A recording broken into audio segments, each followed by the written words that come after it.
아이독해가 가지고 있는 그 독특한 특징들과 특허받은 영어에 대해서 조금 알아보았습니다. 이제 그 부분들을 좀 실전으로 들어가서 아이독해 기초 1권을 시작을 해보도록 하겠습니다. 몇 페이지서부터 시작을 해볼까요? 예, 먼저 그 전에 반드시 저거를 확인을 해 보기를 제가 권장드려요. 14쪽에 링구아 코드 활용법이라는 게 있습니다. 일단 그거를 반드시 참고하셔가지고 거기에 음성 파일이 있으니까 반드시 다운 받으셔야 됩니다. 네. 다운을 받고 그 다음에 여기에 사용되어진 학습 방법들을 참고를 꼭 해보시기 바랍니다. 네. 이것이 맞기 때문에 이걸 따라라는가 그런 거는 아니에요. 네. 단지 학습자들이 이런 방식을 따라가지고 하면 좋겠다. 그리고 또 하나의 큰 중요한 게 있습니다. 우리 책이 지금 보면은 읽기를 통해 가지고 듣기 말하기 쓰기가 이루어지게끔 한 건데 웬만하면 읽기가 조금 되는 사람들은 네. 읽기를 통해서 하지 마시고 그리고 읽기에 비해서 듣기 능력이 떨어지는 학습자인 경우에는 반드시 듣기에서부터 읽기로 시작해라. 듣기, 읽기, 그 다음에 말하기, 쓰기 요 과정으로 가는 게 좋겠다. 네. 네, 우리가 듣기를 먼저 하는 이유는 뭐냐면 한국인들이 대체적으로 듣기 능력이 많이 떨어집니다. 네. 예, 읽는 것이 익숙하죠.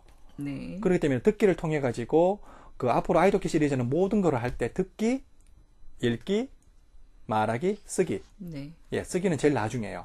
네. 왜냐하면 거기는 정확성이 많이 부여되는 부분이기 때문에 네. 가장 제일 나중에 하는 게 좋습니다. 물론 그 대신 매일 해야 될 게 있어요. 네. 저랑 수업이 시작됐으면 무조건 매일 하루에 한 개씩 일기를 써야 됩니다. 네. 예, 영어식 어순으로 처음에는 한국부터 시작할 거예요. 그거는 이제 들어가서 나중에 설명해 드리도록 할게요. 네. 그 다음에 16쪽을 보시게 되면은 나의 독해 실력은 얼마나 될까라고 해가지고 유형 A부터 해서 F까지가 나와 있는데요. 이거는 자신이 지금 문장을 어떻게 인식하고 있냐에 대한 것을 살펴보시기라고 저희가 만들어 놨어요. 그래서 내가 지금 출발점이 어딘지 한번 그거를 제대로 확인해 보라고 학습자들한테 이렇게 할당된 부분이고요. 네. 유형 A였습니다. 저는. 그렇죠. A였습니다. 그렇죠. 이게 많은 사람들이 그래요. 그리고 이게 이제 유형 A에서 F로 가게 되면은 어떤 일이 생기냐면은 영어식 어순으로 쭉 가면서 쭉 가게 되면서 여기에 대해서 하나의 문장을 하나의 로 인식하게 되죠. 그래서 이건 하나의 생각단으로 인식하는 능력이 만들어지게 되는데 이거는 두 줄이 되든 세 줄이 되든 네 줄이 되든 그렇게 인식하게 됩니다. 그런데 저희가 아이독해를 들어가기 전에 기초 지식을 쌓을 때 유형 A식으로 했던 것이 틀렸구나, 잘못되었구나, 고쳐야 되는구나는 지금 느끼고 있어요. 예, 그래서 이제 그거를 확인을 하고 나서 그 다음에 17쪽을 보시게 되면은 지금 보면은 예문이 우리가 지금 나와 있는 게 We discuss the problems with air pollution in China to find a suitable solution 이렇게 나와 있잖아요. 그죠? 예, 이 문장이 어떻게 지금 자기가 되어 있는지를 확인해 보는 단계입니다. 선생님, 문장을 좀 천천히 말씀해 주시면 예. 좋겠습니다. We discuss the problems of air pollution in China to find a solution, a suitable solution 이렇게 나와 있는데요. 요게 지금 자기 어디에 포함이 되는지 확인을 해 보시고 그러고 나면은 0단계에서부터 우리가 영어 학습을 할 때 영어를 한국식으로 어순으로 읽는 거는 이건 0단계입니다. 이건 영어라고 볼 수가 없어요. 왜냐하면 머릿속에는 이거는 한국어의 뇌신경망이 작동해가지고 되는 거지. 그때마다 영어는 매번 이렇게 이거는 영어라고 볼 수가 없습니다. 그럼 그동안 저희가 대부분의 학생들이 이런 식으로 물론 어순의 중요성을 가끔 강조하신 선생님들은 계셨던 것 같아요. 그러나 이렇게 획기적으로 그 외국 원어민들이 생각하는 의식 흐름대로 하지는 않으셨거든요. 그럼 보통 다 지금까지 현재 저희가 이렇게 학습을 하고 있고 또 심지어는 가르치는 분들까지도 이렇게 하지 말고 똑바로 한국말로 똑바로 해석해 보라고 이렇게 제안을 받기도 하는데 그럼 지금까지의 영어를 제대로 우리가 배우지 못한 거네요? 우리가 지금 학습의 목적이지 이거를 번역해가지고 누구한테 보여주기 위한 정보에 대한 것을 바꾸어가지고 정보를 만들어내는 목적이 아니지 않습니까? 네네. 그러니까 쉽게 얘기해가지고 우리가 영어 배우를 배우는 사람들을 번역어로 만들 일이 아니지 않습니까? 네. 번역어를 만든다 그러면은 순서에 맞춰가지고 하는 방법도 알아야 되겠지요. 근데 영어 학습을 하자면은 영어 학습이라고 하는 부분은 직관적이란 말이에요. 그러니까 나오는 대로 자기가 본 대로 읽을 수 있어야 되고 들은 대로 말할 수 있어야 되는데 이렇게 돼버리게 되면 어떤 일이 생기냐면 한 문장 다 듣고 생각하게 됩니다. 저게 무슨 말인지. 한 문장 다 보고 번역하게 돼요. 그렇게 학습을 아주 학습량에 비해서 그러니까 결과물이 제대로 도출이 안 되는 거죠. 이런 방법으로 영어를 할 그렇죠. 경우 물론 영어를 다 그러면은 잘못된 영어 잘못 배웠기 때문에 잘 영어를 못 해야 되는데 그중에 또 하시는 분들이 계시거든요. 그러니까 시간과 노력 대비면 효율적이지 못하다라는 거 말씀을 드릴 수 있겠네요. 그러면 예, 그렇죠. 우리가 효과적이고 효율적인 학습법이라 그러면 100명이 해가지고 두세 명이 성공했던 것을 효과적이고 효율적이라고 얘기할 수는 없을 네, 거예요. 예전에 그런 이야기를 들은 적이 있어요. 굉장히 나이 많으신 70대 할머니신데 영어를 굉장히 잘하세요. 네, 발음은 그렇게 정확하진 않으시지만 그러나 어법에 관련돼서는 굉장히 정확하다고 얘기를 해요. 방법은 한 가지밖에 없으셨다고 그러더라고요. 귀가 열릴 정도로 그냥 비디오 테이프를 계속 듣고 보고 하셨다고 그러더라고요. 그래서 지금 생각해 보니까 그 할머니께서 이런 방법대로 학습을 하셨더라면은 좀 더 빨리, 좀 더 유창한 영어를 하지 않으셨을까. 근데 그분의 노력으로는 그 듣기만을 통해서 이루어진 영어는, 시간이 굉장히 많이 걸렸다는 거죠. 아마 그분께 이 방법을 제안을 해드렸더라면은 더 빨리 더 잘하지 않으셨을까라는 생각도 드는데요.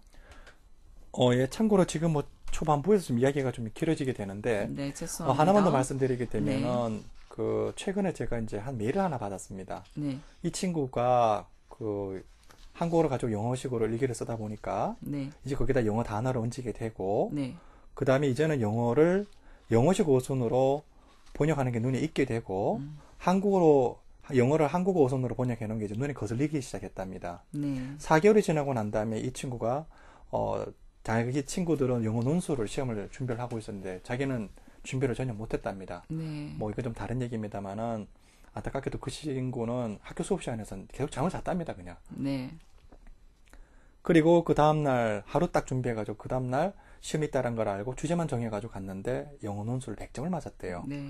물론 거기에 대한 난이도나 평가나 여러 가지 방법들은 다시 한번 고려되어야 할 요소가 있습니다만은 그 친구 입장에서는 내가 전혀 기대할 수 없는 일이 벌어졌다.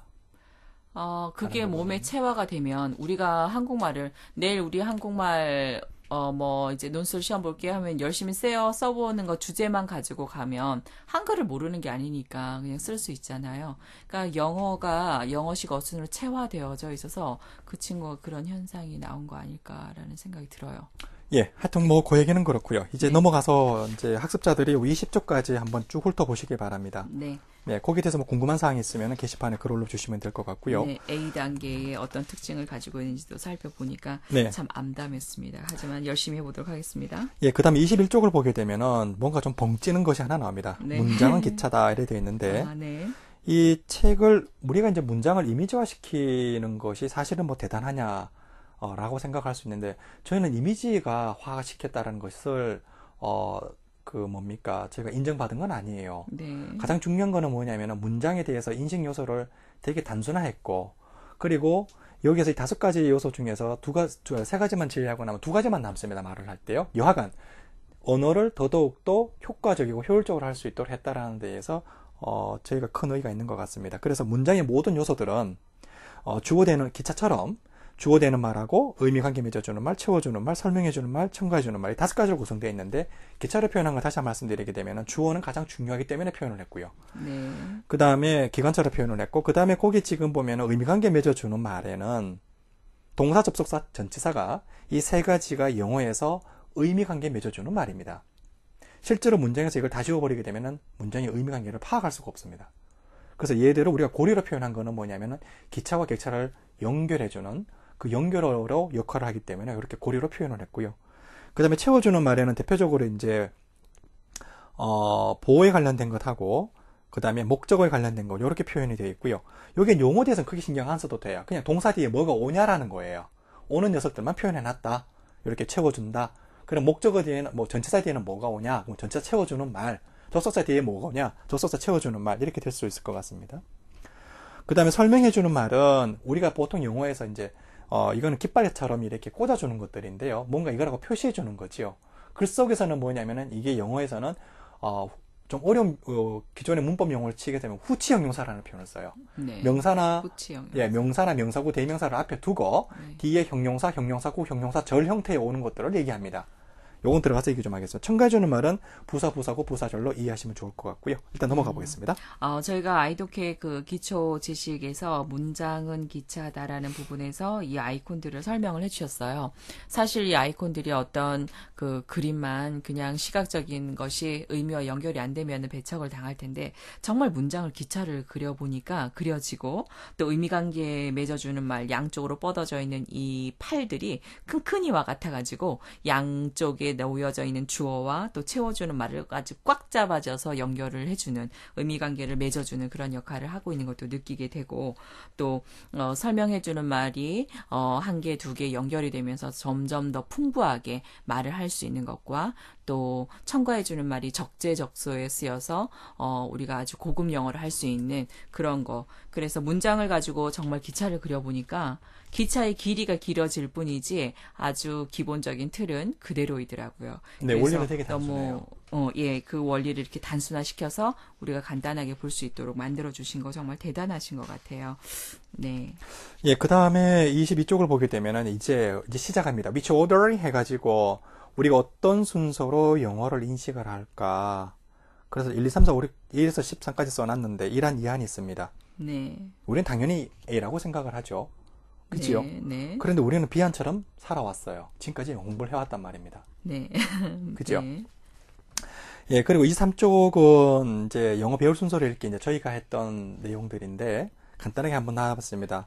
서양인들이 보는 그 어항 속에 있는 물고기, 그거를 어떻게 바라보게 되고 동양 학생들은 어떻게 바라보게 되는지, 그래서 세부적인 부분에서 전체로 나가게 되는 것을 분석적 우리가 이제 사고 흐름이나 또는 방식이라고 하는데 이거를 이제 analytic reasoning process라고 이제 얘기를 하고 있고요. 동양인들은 특히 이제 한국 사람들 같은 경우는 전체에서 부분을 보는 사고 방식으로 하게 됩니다. 그래서 이게 holistic reasoning process라고 합니다만은 여기에 대한 차이점에 대한 인식이 매우 중요하다. 그럼 우리는 영어를 하려고 그러면 어떻게 봐야 되냐? 분석적인 사고 방식으로 접근해 가야 된다. 예. 그렇기 때문에 그 분석적 사고 방식에 대한 흐름을 만들어야 되고 그 흐름은 곧 뇌신경망을 만드는 것으로 연결되어진다. 그렇기 때문에 우리가 영어를 할 때 이 분석적 사고 방식을 어떤 식으로 만들어 갈 거냐라는 것이 이제 화두가 될 겁니다. 그래서 나 그래서 우리가 이거를 영어 학습을 하는 사람들한테 이렇게 얘기를 해주고 싶어요. 영어를 처음 하는 사람들한테는 잘 모르는 사람들한테는 한국어를 가지고 해야 되지 않습니까? 영어 잘 모르니까요. 단어도 몇 개 아는 것도 없고 그지요? 그런 상황에서는 그냥 한국어만 가지고 시작할 수 있겠지요. 그리고 그 다음에 중고등학생들 같은 경우에는 반드시 한 2, 3주 동안은 매일매일 일기를 영어식 어순으로 쓰는 게 반드시 필요합니다. 네. 예. 왜냐하면 그런 논리적 사고 방식이 요구되어지고 반드시 존재해야 되니까요. 예, 이렇게 사고가 다른 그 서양과 동양의 학생들에게 똑같은 그 동양의 패턴대로 계속 영어를 가르치고 있었으니 얼마나 이 엇박자가 심했을까라는 생각이 좀 들어요. 예, 그래서 24쪽을 한번 살펴보겠습니다. 그래서 그러한 예로 한국어, 영어에 대한 흐름을 좀 봤는데요. 보겠습니다. 첫 번째 이제 한 개만 잠깐 봐볼게요. 그녀는 약간의 음식을 주었습니다. 요걸 영어식 어순 넣게 되면 주어하고 동사부터 제일 먼저 떠올리면 돼요. 네네. 그러면 분석적 사고 방식에 대한 특징이 첫 단계가 뭐냐? 네. 주어하고 동사부터 먼저 해라, 항상. 예예. 이런 질문도 할 수 있어요.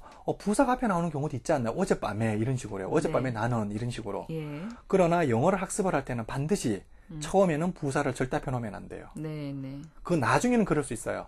그러나 처음 학습할 적에는 반드시 주어와 동사를 넣고 그 다음 거를 알아. 그럼 이걸 넣게 되면은 그녀는 주었습니다. 약간의 음식을 이렇게 되겠죠? 예, 그렇게 말씀하시는데 옆에서 이미지적으로 자꾸 기차가 그려져요. 아, 그러시군요. 네네네. 예, 그 다음에 두 번째 보게 간단하니까. 되면은, 네. 네. 두 번째 보게 되면 그녀는 주었습니다. 약간의 음식을 불쌍한 강아지에게. 네. 세 번째는 그녀는 모퉁이에서 불쌍한 강아지에게 약간의 음식을 주었습니다. 이걸 영어식 원서로 넣으면은 그녀는 주었습니다. 약간의 음식을 불쌍한 강아지에게 모퉁이에서. 네. 마지막에 그녀는 그 빵집의 모퉁이에서 불쌍한 강아지에게 약간의 음식을 주었습니다. 그녀는 주었습니다. 약간의 음식을 불쌍한 강아지에게요. 모퉁이에서요. 그 빵집에요. 이렇게 볼 수 있겠죠? 네. 그 순서에 따라서 이렇게 영어식의 문장이 바뀌어지다 보니까 한국말을 영어 단어로 바꾸고 싶은 충동. 그런 거 막 느껴요. 네, 그래서 그걸 영어로 쓰게 되면은 5번에서 8번까지 나온 게 She gave some food. She gave some food to a poor dog. 그 다음에 She gave some food to a poor dog at the corner. She gave some food to a poor dog at the corner of the bakery. 이렇게 나와 있는데요. 네. 여기에 대해서 연습을 할 적에도 어떻게 하냐면은 가급적이면은 단순한 것에서 복잡한 쪽으로. 네. 자, 8번의 문장이 아무리 길다고 하지만은 실질적으로 보게 되면은 5번에서부터 이렇게 단순한 형태가 만들어지게 되는 거죠. 네, 네. 예, 그래서 이 아이독의 특징은 뭐냐면은 모든 단순한 문장이 아무리 길어도 단순한 형태에서부터 진행되어지기 때문에 그렇게 어렵지 않게 누구든지 간에 one by one 형태로 할 수 있다라는 것이겠죠. 이 지금 한국말을 사용을 해가지고 영어 문장으로 전개되는 과정까지 지금 1번부터 8번까지 진행하는데 너무 재밌습니다. 그리고 이런 식으로 하게 되면은 그러니까 우리가 일기를 쓸 때 이렇게 한국말을 사용을 해서 단지 그냥 영어 어순으로 써봐라 라고 하시는 말씀인 거죠. 네, 한국어를 가지고 그냥 해보는 거예요. 네. 그리고 그 중에서 한국말을 사용을 해서 영어 어순을 썼지만 단어를 바꾸고 싶은 거는 바꿔봐도 되고. 네. 네네. 그리고 그 방식에 대한 거는 세부적으로 이제 뒤에 가가지고 상부에서 다시 한번 말씀을 드릴 건데요. 예, 알겠습니다. 오늘은 이것까지만 이야기를 좀 해보도록 하겠습니다. 네. 그래서 영어 어순 읽기 연습을 그러면 어떻게 하면 좋냐? 그럼 책의 내용을 좀 살펴보시면 좋겠고요. 네. 그게 중간에 보면은 He was the first man to discover the principle 이 문장이 있는데요. 네. 예, 이거를 만약에 한국어처럼 뒤집박죽 하게 되면은 그는 그 이론을 좀 천천히 좀 해주세요. 예. 네. He was the first man to discover the principle. 그러면은 그 사람은 그 principle은 이론입니다. 그 이론을 발견하기 위해서 첫 번째 사람이었다. 말이 좀 이상하죠? 네네. 예. 이걸 영어식 어순으로 하게 되면은 he was the first man. 그 사람은 첫 번째 사람이었어요. 네. to discover. 네. 발견한. 예. 그 다음에 the principle. 네. 그 이론을요. 네. 이렇게 됩니다. 네. 하나에서 그러면은 필요한 게 있어요. 여기서 그러면은 왜 to discover가 미래가 아니냐? 왜 이게 그러면은 미래로 해석 안 되고 이전으로 해석이 되냐? 네. 그러니까 was를 기점으로 왜 이전으로 되냐? 여기에 필요한 게 바로 어느 지식이죠. 네네. 먼저 결론부터 말씀드릴게요. 첫 번째 사람이었다라고 할 때는 첫 번째라고 하는 것은 이 평가의 결과가 돼요. 네. 그럼 평가의 결과가 먼저 나와야 됩니까? 원인은 먼저 나와야 됩니까? 원인이요. 원인은 먼저 나와야 되죠. 네. 그렇기 때문에 to discover를 원인이기 때문에 원인으로 먼저 해석해줘야 되는 거예요. 그러니까 네. 이전 시점으로 해석이 되는 거죠. 그 첫 번째 사람이었다. was보다 그렇죠. 먼저. 예. 네. 그럼 이건 미래가 아니잖아요. 미래가 아니죠, 당연히요. 네. 그리고 부정사 부정사는 미래가 절대 아니네요. 미래로 할 수 없어요. 네네네. 미래도 할 수도 없고 이거를 또 과거로 할 수도 없어요. 그러니까 시제라는 개념이 들어가게 되면 무조건 다 틀립니다. 상황에 따라서 그 동사와 내용의 상황에 따라서 그 이전, 지금, 이후 이렇게요? 이렇게 해야 되는 거죠? 그렇죠. 이전, 예. 해당 시점, 이후 이렇게 해석이 네네. 됩니다만 요거는 자세한 거는 중급 1권에 가서 제가 설명해 드리도록 할게요. 네. 일단은 오늘은 어순 읽기에 대한 이야기를 해야 되는데요. 자, 여기서 중요한 얘기 26쪽을 좀 보겠습니다. 네. 그러면은 주어가 우리가 여기서부터 제 생각을 잘 따라오셔야 됩니다. 네. 여기 지금 보면은 그냥 나열되어 있는데 한국어 영어 어순의 차이. 자, 기존에서 우리가 봤던 게 어니언스 근거해가지고 오형식을 봤습니다. 그죠? 예. 문장의 형식을 제안했던 학자들은 부지기수입니다. 예. 예. 그 가지수도 되게 다양하고, 그러나 그것을 어떤 걸 채택하냐라고 하는 문제에 대한 거는 또 다른 문제인데요. 네. 저희가 지금 바라봤던 것은 뭐냐, 오니언스를 채택했다라는 것을 이야기하려는 것이 아니고, 네. 우리의 인식 흐름으로 봤을 적에 어떻게 가는 것이 가장 타당하냐라는 것에서 출발해서 이 형식을 취하게 된 거지, 오니언스 주장이 맞다고 해서 제가 받아들인 건 아니에요. 저는 개인적으로는 오니언스나 홈비 그렇게 별로 좋아하지 않습니다. 먼저 볼게요. 주어 동사 넣으라 그랬죠. 네. 자, 주어 동사 놨습니다. 그지요? 네. 예, 주어 동사를 놨어요. 그게 바로 뭐냐면은 주어 동사를 딱 놓고 나면 어떤 일이 생기냐면은 우리가 말할 때 이렇습니다. 잘 볼까요? 나는 갔어요. 네. 나는 잤습니다. 괜찮아요. 근데 나는 먹었어요. 그러면은 니 뭐 먹었니? 이런 말 안 나오지요? 네. 궁금하지? 뭔가 와야 되잖아요. 그러면은 뒤에 오냐 안 오냐 이게 중요한 게 우리 인식할 때 그 순서가 되게 중요해요. 네. 그럼 동사 뒤에 뭐가 와야 되냐, 오지 않아야 되냐, 이걸로 구분이 돼요. 네. 그럼 동사 뒤에 뭐가 와야 된다는 얘기는 동사 뒤에 뭔가 채워주는 정보가 있어야 된다는 얘기지요. 네. 나는 좋아해. 그러면 누구, 뭘 이래 됩니다. 그 다음 질문이 나오게 되죠. 나는 그 사람 좋아해. 그러면 그 사람 되게 좋아하는구나. 그걸로 끝인데, 그지요? 좋습니다. 그래서 첫 번째 단계는 뭐냐면은 주어 동사 놓고 동사 뒤에 나타나는 게 뒤에 뭐가 와야 되냐라는 겁니다. 그게 바로 뭐냐면은 채워주는 말이 필요한 경우라고 나온 거예요. 네. 동사 뒤에 뭔가 채워줘야 된다. 그러면 채워줘야 될 때 어떤 것이 와야 되는지가 결정되는 게 네. 바로 이 동사에 의해서, 동사의 기능에 의해서 결정되어져요. 예를 들면 이걸 한번 보겠습니다. 연결 기능이 있고 전달 기능이 있는데, 우리 연결은 쉽게 말하면 우리나라 말로는 이다라고 볼 수 있어요. 이다, 입니다. 네. 인 것 같아요. 이런 거요. 그 다음에 전달은 뭐냐면은, 예를 들면 나는 내가 때렸다 그러면 누구를 한 게 나와야 되겠죠. 나는 네. 봤습니다 그러면 뭐가 나와야 될 거예요. 그죠? 네. 이 동사의 행위가 전달되는, 우리나라 말로는 이걸 타동사라고 해요. 네. 근데 타동사의 기능이 뭐냐라고 물어보면은, 타동사는 주어의 기능. 행위가 뒤에 오는 목적어한테 전달되는 걸, 네. 전달하는 기능을 타동사라고 해요. 그래서 이걸 기능을 전달 기능이라고 한 거고요. 네. 만약에 he is Tom이라고 할 때는 이게 연결 기능입니다. is가요.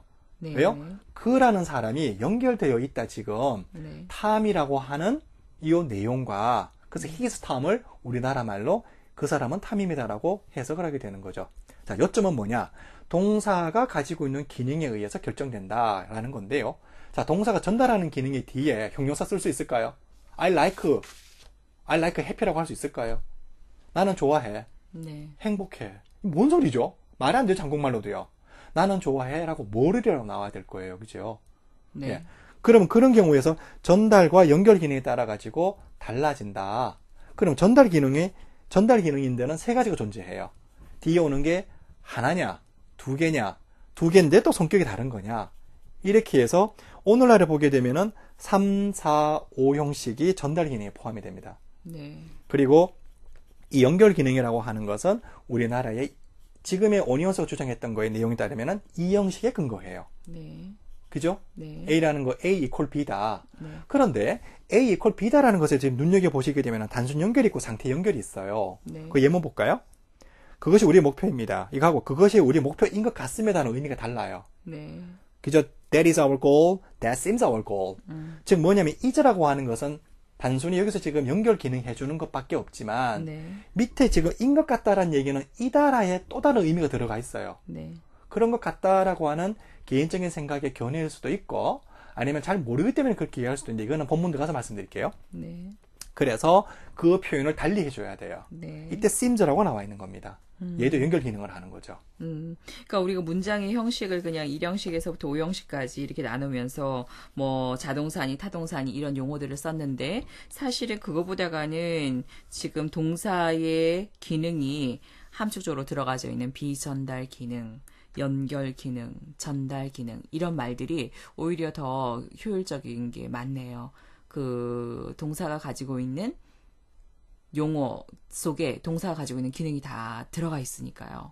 예, 그래서 저희가 말했듯이 동사는 의미관계를 맺어주는 말이다. 네네.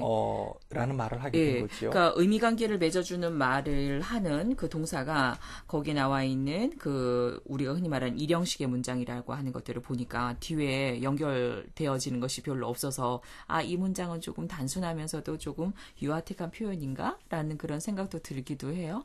예, 일형식 문장은 지금 이제 풍부하지 주어하고, 못한. 그러니까 주어에 대해서 그냥 묘사하는 걸로 끝나요. 예. 예. 그러니까 사건이 발생했다. 되도록이면 이런 문장 쓰지 말아야 되겠다라는 생각도 들어요. 아니요, 뭐 쓸 수는 있는데요. 문장이 되게 단순하기 때문에 어떻게 보면은 주어하고 동사로 된 문장은 한국어하고 영어하고 가장 똑같은 부분이라고 볼 수 있어요. 보세요. 그러네요. 예, 사건이 네, 발생했다요. 차이가 문제가 없어요. 전혀 없죠. 예. 그래서 항상 뭘부터 해라? 예. 주어 동사부터 시작해라. 그럼 만약에 우리가 이제 여러 가지 목적을 두고서 우리가 영어를 배우잖아요. 네. 그런데 뭐 논문을 써야 될 상황이 됐어요. 네. 나를 어필해야 될 그런 프로필을 써야 될 때가 있어요. 네. 그럴 때마다 이런 식의 일형식의 문장만을 쓴다면 저는 아웃시킬 것 같아요. 참고로 말씀드리면은 우리가 주어하고 동사, 그 주어에 대해서 단순하게 동사가 묘사하는 정도로 끝나는 이런 정도의 문장들은 사실은 되게 제한적으로 사용이 돼요. 네네. 영어에서 가장 많이 사용되어지는 거는 거기 네 번째에 있는 나는 그 위치를 기억합니다. 예, 굉장히 기차도 안정감 있고 좋아요. Or remember the location. 예. 요 문장인데 이러한 형태가 영어에서는 가장 많이 사용돼요. 개인적으로 제일 마음에 들어요, 이게. 네. 그래서 학습자들이 연습을 할 때 예. 어떤 연습을 해주면 좋냐 하면은 주어하고 동사 놓는 연습을 해요. 네. 그 다음에 첨가주는 말은 뒤에 나와요. 네. 예를 들면 어제 그 사건이 발생했다 있었으면 네. 그 사건은 발생했습니다부터 먼저 넣으면 되죠. 네. 어제 네. 이렇게 먼저 하는 거예요. 그럼 주어 동사부터 먼저 하고 두 번째가 바로 뭐냐면 주어 동사 목적어를 해야 됩니다. 네. 예. 그럼 나는 봤습니다. 뭘? 왜 제일 많이 사용하니? 그 다음 주어 동사 뭔가 오잖아요. 네. 근데 의외로 보면 연결 기능 하는 게 어려워요. 이게 해보면요. 음. 네. 왜냐면은 봐요. He is happy는 그 사람은 연결되어 있어 행복한 상태로. 그 사람은 그런데 한국어로 해보면 어떻게 되나 봐봐요. 네. 그 사람은 행복합니다예요. 네. 영어에는 행복합니다라고는 동사가 없어요. 네. 분명히 한국어는 영어하고 그 주어하고 동사만 존재하는데 영어로는 주어하고 동사하고 뒤에 그 동사에 채워주는 말까지 존재한단 말이에요. 네. 그 사람은 연결된 상태인데요. 행복한 상태로. 행복한 상태가 네. 이렇게 되니까. 우린 또 착각하고 있었던 게 있었어요. 네. 우리는 행복합니다라는 말을 하면은 우리는 1대1로 그렇죠. 1대1로 연결을 하면 행복합니다. 한 단어가 와야 돼. 영어도 하나가 와야 될 것 같은 그런 착각을 하고 있었어요. 네, 그게 네. 바로 뭐냐면은 두 언어가 가지고 있는 상대성을 인정하지 않게 되면 그래 돼요. 아, 예, 1대1이 절대 아니군요. 그리고 네. 이 그림만 그냥 대강 봤었어도 그 동사의 위치에 있어서 그 우리가 영어 문장을 기차로 표현한 것이 더 안정적이고 매우 독창적이고 우수한 한국어는 이 기차의 흐름과는 또 다른 것처럼 보여요. 그래서 한국어를 하고 있는 우리가 영어를 할 때 한국어처럼 영어를 배우는 거는 한국어를 배우듯이 영어를 배우는 건 이건 정말 위험하다라는 생각이 이 그림을 보고서도 확연히 다른데라는 생각이 듭니다. 네, 저 이제 외대에 계시는 그 이성화 교수님의 이야기를 따르게 되면 그분께서는 이제 비교원학을 하셨는데요. 네. 그분이 그 한 예를 들었다가 잠깐 말씀을 드려볼게요.